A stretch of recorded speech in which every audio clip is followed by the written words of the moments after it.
బంగాళాఖాతంలో ఏర్పడినటువంటి అల్పపీడనం కారణంగా ఉమ్మడి ఖమ్మం జిల్లా వ్యాప్తంగా భారీ వర్షాలు కురుస్తున్నాయి. ఈ వర్షాలు 2 రోజుల పాటు కొనసాగుతున్నాయి. ఇప్పటికే రెడ్ అలర్ట్ అయితే జారీ చేశారు. ఈ వర్షం కారణంగా ప్రధానంగా అసురవపేట మండలంలో ఎక్కువ అత్యధికంగా వర్షపాతం నమోదైంది. ఇప్పటికే పెద్దవాగు గేట్లు ఎత్తివేసిన తర్వాత కరకట్ట తెగిపోవడంతో లోతట్టు ప్రాంతాలు జలమయమైన పరిస్థితి అయితే మనకు తెలిసిందే. అటు ఏపీలో 10 గ్రామాలతో పాటు ఇటు అసురపేట మండలంలోని 3 గ్రామాలు కూడా లోతట్టు ప్రాంతాలు పూర్తిగా జలమయమైన ఇప్పటికే బిక్కుబిక్కుమంటూ అక్కడ ప్రజానికం అయితే గడుపుతున్నారు. మరోవైపు అక్కడ రహదారులు పూర్తిగా దిగ్మనం నీటిలో అయితే ఇప్పటికీ చిక్కుకుపోయిన ఉన్నాయి. పునరావాస కేంద్రాలు ఏర్పాటు చేసి ప్రజలకు ఎటువంటి అసౌకర్యం కలగకుండా అధికారులు అయితే జాగ్రత్తలు తీసుకుంటున్నారు.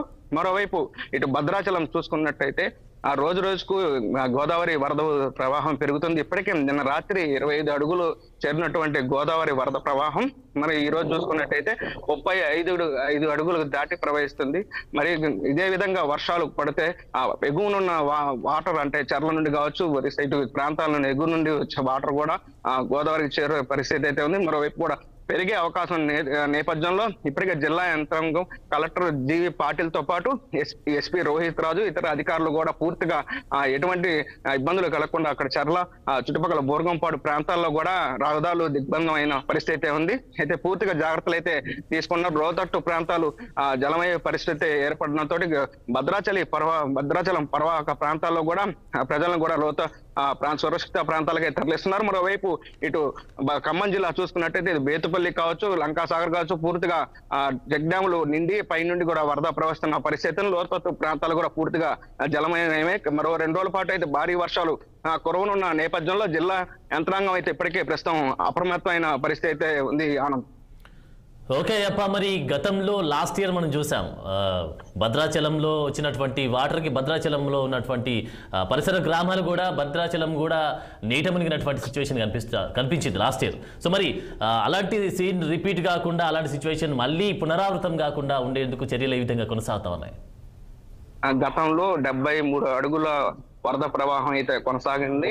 అయితే ఆ వరద ప్రవాహంతో ఇటు బోర్గంపాడు పూర్తిగా గ్రామాలు నీట మునిగిన పరిస్థితి. మరోవైపు చెర్ల కావచ్చు, ఇటు మనుగూరు అశ్వాపురం పరిసర ప్రాంతాల్లో కూడా పూర్తిగా నీట మునిగాయి.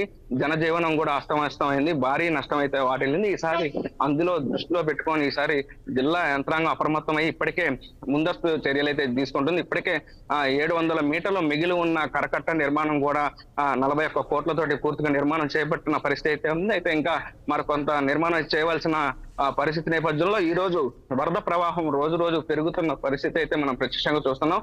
మరే ఇదే గనక కొనసాగితే గతంలో వచ్చిన విపత్తు కూడా ఈసారి రావచ్చని కూడా అంటే ప్రజలు కూడా కొంచెం ఆవేదన వ్యక్తం చేస్తున్నారు. అంటే భయాందోళనకు గురవుతున్న పరిస్థితి అయితే మరి 73 అడుగులు కానీ వచ్చినట్టయితే గతంలో జరిగినటువంటి బోర్గంపాడు పూర్తిగా గ్రామాల్లో కూడా ఇటు నిండిపోయిన పరిస్థితి, పూర్తిగా భారీ నష్టం వాటిల్లింది. అందువల్ల ప్రజలు కూడా ఆందోళన చెందుతున్న పరిస్థితి. ఈ నేపథ్యంలోనే పూర్తిగా ముందస్తు జాగ్రత్తలు అయితే జిల్లా యంత్రాంగం తీసుకుంటున్న పరిస్థితి. మరోవైపు పెదవాగు ప్రాజెక్టు కూడా దిగువ ప్రాంతాలు ఇప్పటికే నీటిలో ఉన్న పరిస్థితి అయితే మనం ప్రత్యక్షంగా చూస్తున్నాం. నిన్న భారీగా అటు ఇటు ఆంధ్రాలో 10 గ్రామాలు కావచ్చు, ఇటు 3 గ్రామాలు ఇప్పటికీ జల దిగ్బంధంలో ఉన్న పరిస్థితి ఉంది. అయ్యప్ప, మరి గోదావరి అయితే ఉగ్రరూపం దాల్చినట్టుగా మనం చూస్తూ ఉన్నాం. విజువల్లో కూడా మనం క్లియర్గా చూస్తూ ఉన్నాం. సో మరి ఉగ్రరూపం దాల్చినటువంటి ఈ సిచ్యువేషన్ ఇక మరి ఇప్పుడు వర్ష ప్రభావము కొనసాగుతూ ఉంది.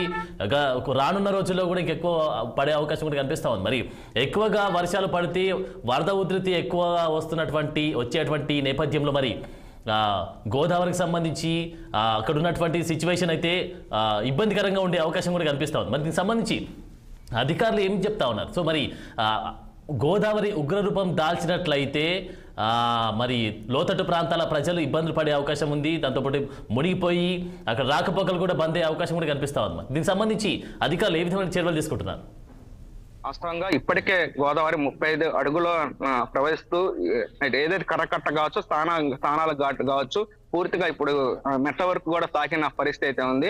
ఇంకా రేపు అంటే ఈ రోజు నైట్ కి కూడా పెరిగే అవకాశం ఉంది, 40 అడుగులు దాటే అవకాశం కూడా ఉందని చెబుతున్నారు. ఇప్పటికే చర్ల, ఒడిశా, ఛత్తీస్గఢ్ బార్డర్ ఎగువ నుండి వచ్చే వరద నీరు కూడా గోదావరిలో చేరుతుంది. ఇప్పటికే కిన్నెరసాని 4 గేట్లు ఎత్తి దిగువకు కూడా నీటిని విడుదల చేస్తున్నారు.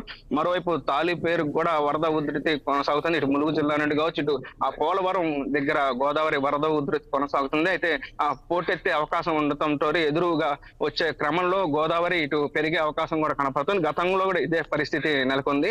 దీన్ని బట్టి ఇప్పటికే భద్రాచలం అంటే గుడి దేవాలయం, రాములవారి దేవాలయం సమీపంలో మోటార్లు కూడా ఏర్పాటు చేశారు. అయితే అక్కడ పూర్తిగా మునిగిపోయే అన్న సత్రాలు కూడా మునిగిపోయే పరిస్థితి ఉన్న నేపథ్యంలో ఇప్పటికే మోటార్ల ద్వారా నీటిని బయటకు వదులుతున్న పరిస్థితి అయితే చూస్తున్నాం. సమీప ప్రాంతాల్లో అంటే భద్రాచలం సమీప లోతట్టు ప్రాంతాల ప్రజలు కూడా నెహ్రూ కాలనీ, ఇటు పరిసర ప్రాంతాలను కూడా సురక్షిత ప్రాంతాలకు తరలిస్తున్నారు.